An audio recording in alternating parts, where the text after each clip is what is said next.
The Mazda 2 community gains new members all the time, and more often than not, they want advice on modifications so that they can make their car their own. Everybody has their own differing opinions, and I figured I'd throw my hat into the ring. So, this time around, I'm going to be breaking down my top 5 must-have mods for the Mazda 2 at any price. HiroshimaSpirit!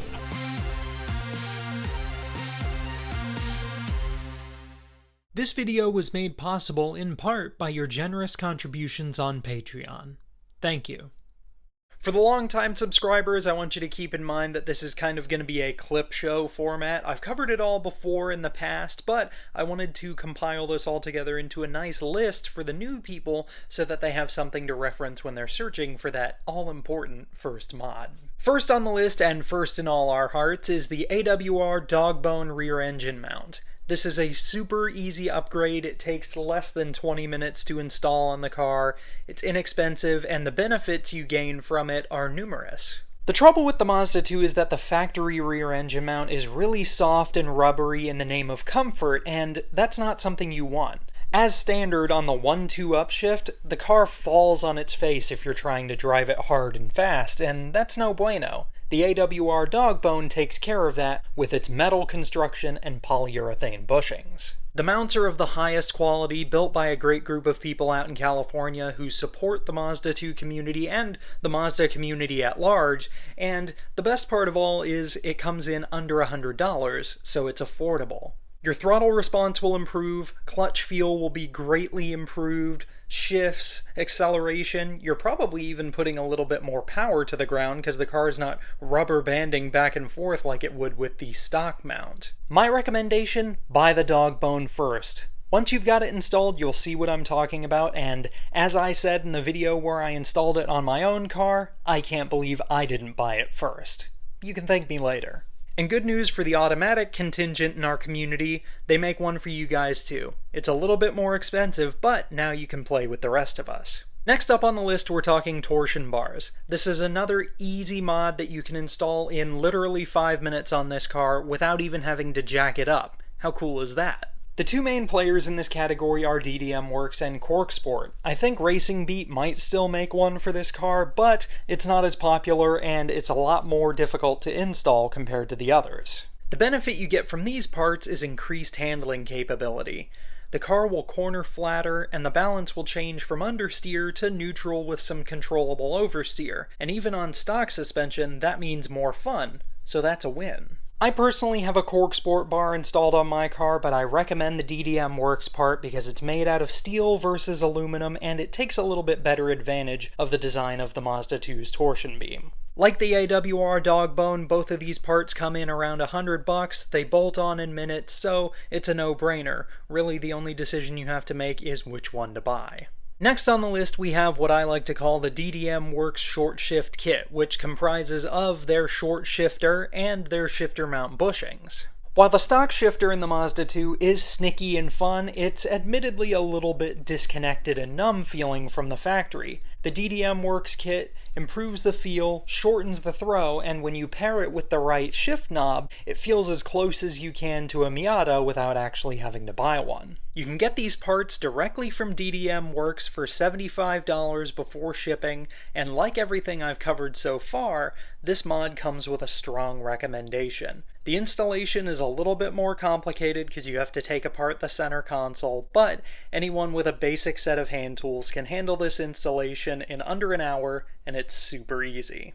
Fourth on the list, we're rejoining DDMWorks and CorkSport because we're talking about air intakes, and they both make one. A short ram intake from either of these companies is a welcome addition to any Mazda 2, and not because it adds a bunch of horsepower. Mainly what you get from an intake on one of these cars is an increase in induction noise, which adds some growl and character to complement your drive, and when you combine that with an exhaust, you can double that effect. There may be a little bit of a power increase, but it's going to be less than 5 horsepower, way at the top of the rev range. You really can't optimize the potential of an intake without getting a tune, and that's considerably more expensive. To be fair though, it does change how the car delivers what power it has, and that's something that you can feel from behind the wheel. If you're feeling sassy, you can spend a little bit more on some eBay parts and convert your short ram into a cold air intake like I did, and that can enhance that effect. My personal recommendation is once again the DDMWorks part, and you can get their short ram intake for $115 before shipping. I think the Cork Sport one might be a little bit less, but they're virtually the same. This one just comes down to personal preference. I like to support DDMWorks because they're a good company who is still actively participating in the Mazda2 community. They support us and they're good people, so it's all up to you. Last but not least, we're talking about getting low. Kinda like this. Nobody likes wheel gap. Every car person who wants to modify their car absolutely wants to lower it, but not everybody has the $1,000 for coilovers or a few $100s for springs and good shocks, but I've got a little secret hack here for you that's been tried and true in the Mazda2 community. Now, trigger warning, hear me out on this. eBay springs. And I'm not kidding you. If your car has good shocks and struts, you can get away with just running some basic lowering springs. Hop on eBay, search Mazda2 lowering springs, and you'll find one of the first results. It's like 60 or 70 US dollars, made by a company called Manzo. Those are the ones to buy. They're virtually identical to the higher priced name brand springs, and the spring rates aren't so high that they'll destroy good shocks and struts, and you can ride comfortably on the road while getting the desired effect of a lowered stance. As I said before, these are tried and true in the community, and it proves, if nothing else, that when you buy a name brand spring for double or triple the price, all you're doing is paying for the name, because it's literally the same stuff. And while you're in there, second little mini recommendation, get yourself some SPC camber bolts for the front axle. They'll add about 2¼ negative degrees of camber, which will help with your turn in at the limit and improve handling. Now, it goes without saying that this installation is definitely going to be more complicated than the other things I've shown so far. You're going to need at least one friend to help you, you're going to have to rent some spring compressors, you're going to need air tools or at least a good electric impact, and of course, once it's all said and done, you're going to need to get an alignment. Yes, you need an alignment no matter what if you're taking apart suspension components, but once it's all said and done, you'll be in this project for under $200 and your car will be low and looking good. That's $60, $70 for the springs, $20 for the camber bolts, and around $80 for an alignment, but you'll be looking cool and it'll hold you over until you can save for the coilovers you want. Speaking of which, I'm on Fortunato 500 series coilovers, which are great if you're doing some serious track work. If not, if it's just a daily driver with occasional autocross and track time, you can get away with BC racing as well.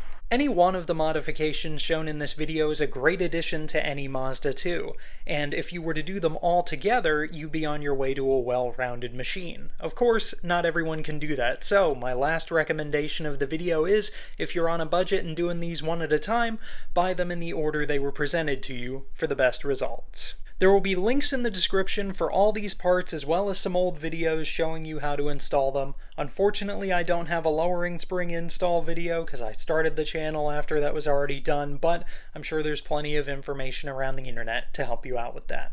Anyway, that's it for me this time. If you're new to the Mazda 2 community, first of all, welcome. I hope this video has helped you. And to everybody, I just wanted to let you know that the next couple of weekends I'm going to be in Daytona Beach for IMSA WeatherTech Sports Car Championship action with the Roar Before the 24 and, of course, the 24 Hours of Daytona. I'm super excited about that, so look forward to a little bit of IMSA content going forward. So, I hope you guys have enjoyed this one. Thank you all so much for watching and subscribing, and I'll see you guys in the next one.